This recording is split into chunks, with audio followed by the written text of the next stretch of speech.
All right, so this is your reading of the witches. Today we're reading chapter 9. If you remember in the last chapter, the Grand High Witch is telling all of the witches her grand plan to get rid of kids, and she's called it the Formula 86 Delayed Action Mouse Maker.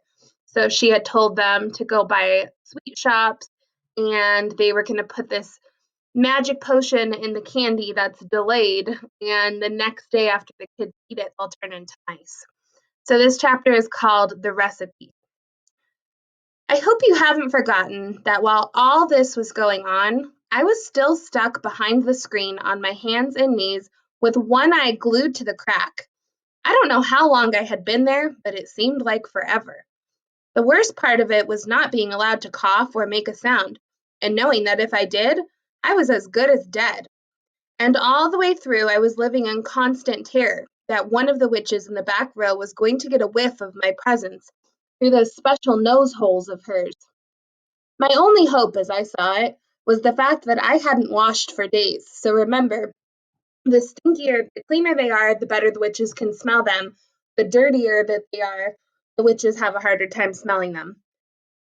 That and the never-ending excitement and clapping and shouting that was going on in the room. The witches were thinking of nothing except the Grand High Witch up there on the platform and her great plan for wiping out all the children of England. They certainly weren't sniffing around for a child in the room. In their wildest dreams, if witches have dreams, that would never have occurred to any of them. I kept still and prayed. The Grand High Witch's dreadful gloating song was over now, and the audience was clapping madly and shouting, "Brilliant! Sensational! Marvelous! You are a genius, O brainy one! It is a thrilling invention, this delayed action mouse maker. It is a winner! And the beauty of it is that the teachers will be the ones who bump off the stinking little children. It won't be us doing it. We shall never be caught." "Witches are never caught," snapped the Grand High Witch. "Attention now! I want everybody's attention, for I am about to tell you what you must do to prepare Formula 86 Delayed Action Mouse Maker." Suddenly there came a great gasp from the audience. This was followed by a hubbub of shrieking, and yelling, and I saw many of the witches leaping to their feet and pointing at the platform and crying out, "Mice, mice, mice! He's done it to show us! The O'Brady one has turned 2 children into mice, and there they are!" I looked toward the platform, and the mice were there all right, 2 of them running round near the Grand High Witch's skirts. But these were not field mice or house mice. They were white wood mice or harvest mice. They were my mice. I recognized them immediately as being my own little William and Mary. Remember, the grandmother had given the boy 2 mice to play with, and that's why he's in the ballroom. I looked toward the platform. The mice were there all right, 2 of them. I read that.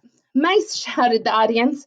I saw the Grand High Witch peering down at the floor and staring with obvious puzzlement at William and Mary. She bent lower to get a closer look. Then she straightened up and shouted, "Quiet!" The audience became silent and sat down. "These mice are nothing to do with me," she shouted. "These mice are pet mice. These mice are quite obviously belonging to some repellent little child in the hotel. A boy it will be a certainty because girls are not keeping pet mice." "A boy!" cried the witches. "A filthy, smelly little boy. We'll swipe him, we'll sizzle him, we'll have his stripes for breakfast." "Silence!" shouted the Grand High Witch, raising her hands. "You know perfectly well you must do nothing to draw attention to yourselves while you are living in the hotel. Let us all, by all means, get rid of this evil-smelling little skirt, but we must do it as quietly as possible. For are we not all of us the most respectable ladies of the Royal Society for the Prevention of Cruelty to Children?" So remember, that's what they're telling the people at the hotel that they're there for. "What do you suggest then, O brainy one?" they cried out. "How shall we dispose of this small piece of filth?" Oh, they're talking about me, I thought. These females are actually talking about how to kill me. Oh, I began to sweat.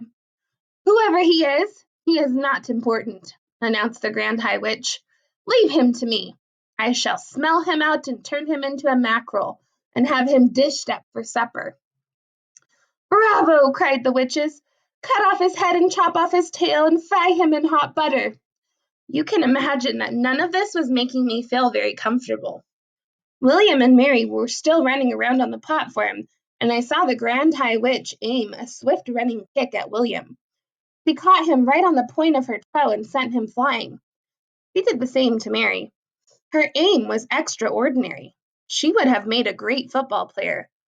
Both mice crashed against the wall, and for a few moments they lay stunned. Then they got to their feet and scampered away. Attention again! The Grand High Witch was shouting.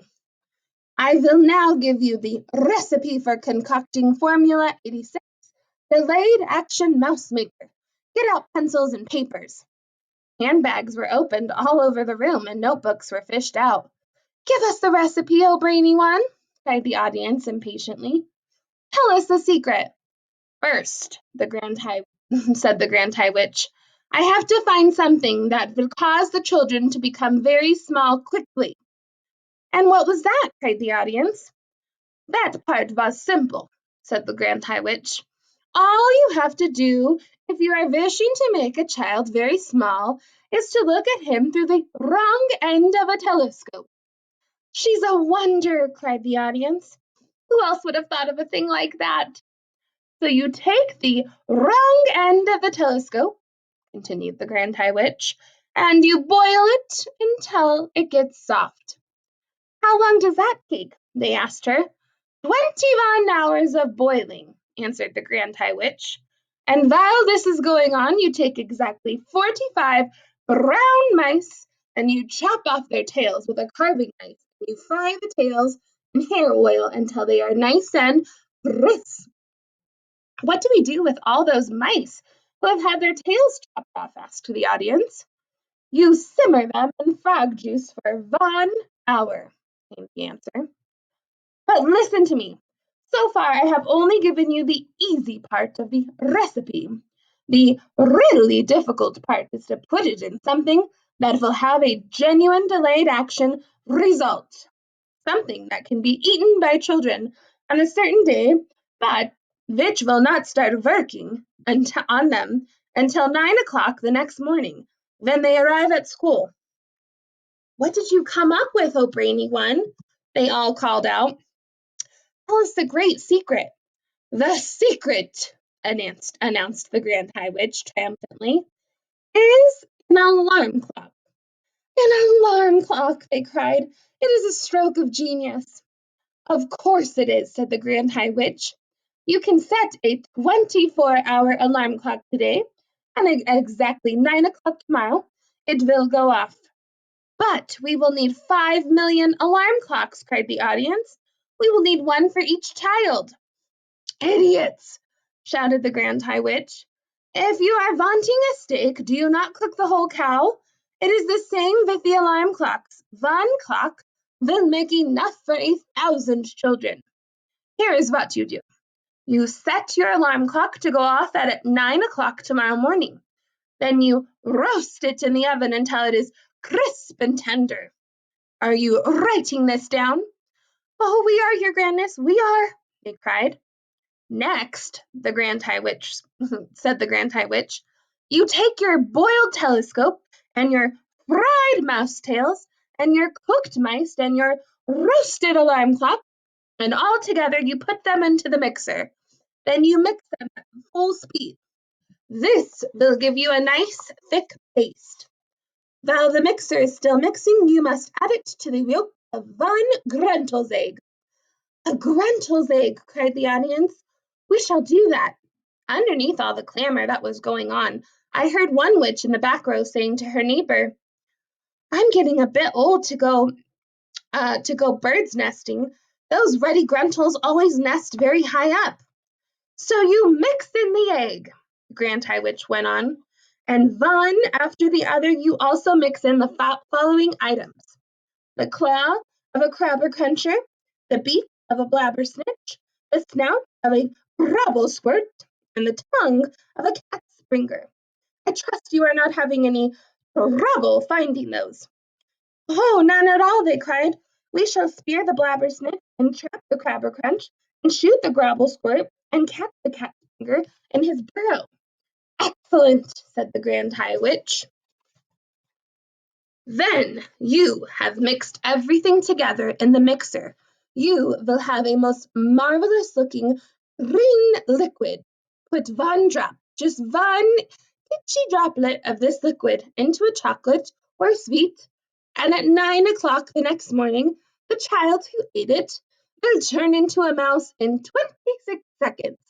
But one word of warning. Never increase the dose. Never put more than one drop into each sweet or chocolate, and never give more than one sweet or chocolate to each child. An overdose of delayed action mouse maker will mess up the timing of the alarm clock and cause the child to turn into a mouse too early. A large overdose might even have an instant effect, and you wouldn't want that, would you? You wouldn't want the children turning into mice right there in your sweet shops. That would give the game away. So be very careful and do not overdose. All right, that is the end of that chapter. I'm going to put a question below for you to answer a prediction of what you think will happen next.